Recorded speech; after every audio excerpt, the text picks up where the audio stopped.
સૌરાષ્ટ્રમાં મેઘમહેર દેવભૂમિ દ્વારકાના ખંભાળિયા અને જામજોધપુરના નરમાણામાં જળબંબાકાર છેલ્લા 24 કલાકમાં 35 તાલુકામાં 3 થી 8 ઇંચ વરસાદ।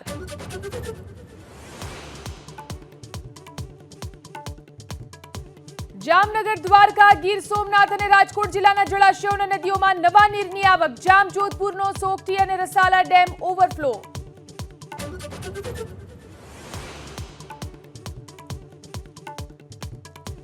દક્ષિણ ગુજરાતના 5 અને સૌરાષ્ટ્રના 6 જિલ્લામાં આજે ભારે વરસાદની આગાહી। વલસાડ અને સંઘ પ્રદેશ દમણમાં ઓરેન્જ એલર્ટ।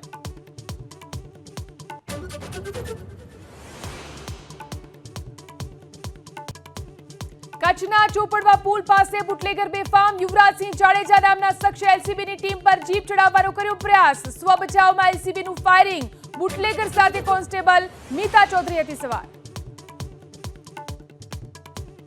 સંસદમાં આજે ફરી હંગામાના અણસાર। બંને સદનમાં રાષ્ટ્રપતિના અભિભાષણ મુદ્દે ચર્ચા। કેટલાક મુદ્દા પર સરકારને ઘેરવાની વિપક્ષની તૈયારી।